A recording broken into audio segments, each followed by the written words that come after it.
دلشاد ہیں ویلیاں سے، کہتے ہیں کہ میرے استاد ہر روز کلاس میں آ کے کہتے ہیں کہ 19 فروری کو مینار پاکستان پر ایک بار پھر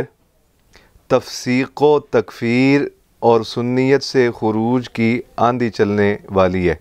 وہ ہمیں شدید نفرت دلاتے ہیں،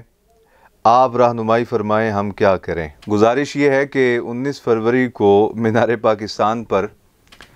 سنی کانفرنس ہو رہی ہے،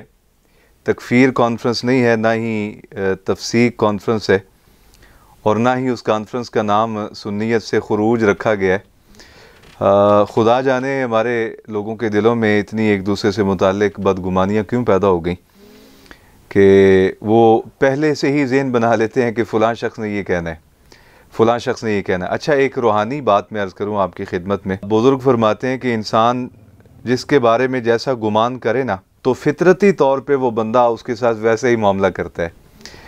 یہ حدیث قدسی بھی ہے کہ ان ظن عبدی بی، فرمایا گیا کہ میرا بندہ جیسا میرے بارے میں گمان کرتا ہے، میری قدرت اس کے ساتھ ویسا ہی معاملہ فرماتی ہے۔ تو ایک تو میں تصوف اور روحانیت کا خادم ہونے کے ناطے اہل سنت کے افراد سے یہ عرض کروں گا کہ حسن ظن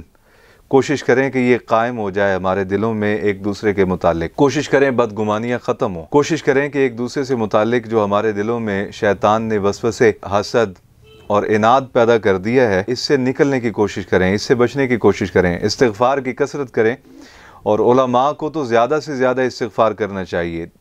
علم سے تعلق رکھنے والوں کو زیادہ سے زیادہ استغفار کرنا چاہیے،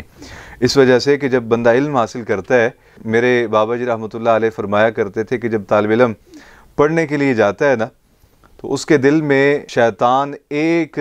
بیج رکھ دیتا ہے حسد کا۔ جوں جوں اس کا علم بڑھتا جاتا ہے، ایسے ہی اس کے اندر وہ حسد کا بیج ایک تناور درخت بنتا چلا جاتا ہے، اور اگر کسی مرد صالح کی صحبت میسر نہ آئے، کسی اللہ والے کی تربیت میسر نہ آئے،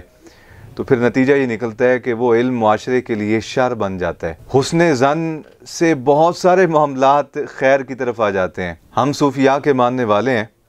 ہمیں ایک دوسرے کے متعلق حسن ظن ہی رکھنا چاہیے۔ 19 فروری کو جو مینار پاکستان پہ کانفرنس ہو رہی ہے، ہم دعا گو ہیں ان کے لیے بھی کہ اللہ رب العالمین محترم ڈاکٹر محمد اشرف آصف جلالی صاحب کو کامیابی نصیب فرمائے، اور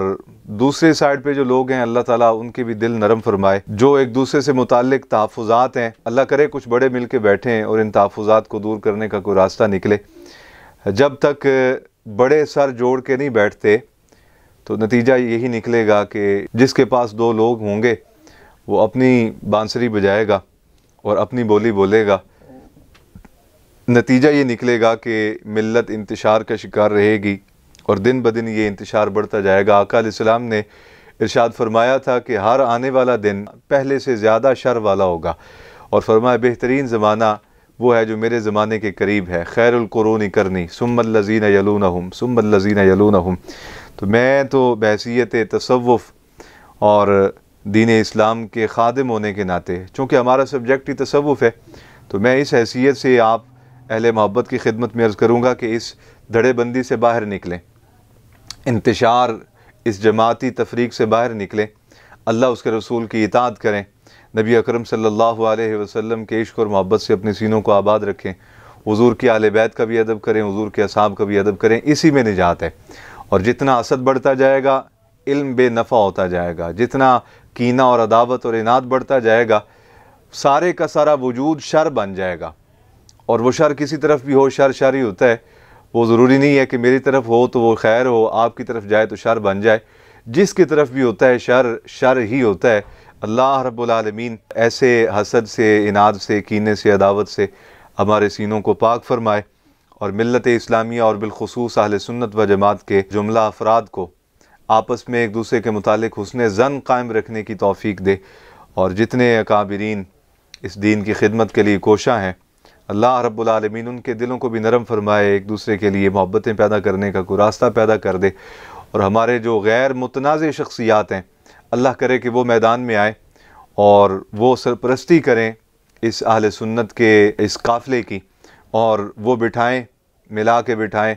ہماری تو خواہش ہی ہے، آرزو اور تمنا اور مراد ہی ہے، اللہ کرے کہ اس کی عملی شکل دیکھنا نصیب ہو جائے۔ السلام علیکم ورحمۃ اللہ وبرکاتہ۔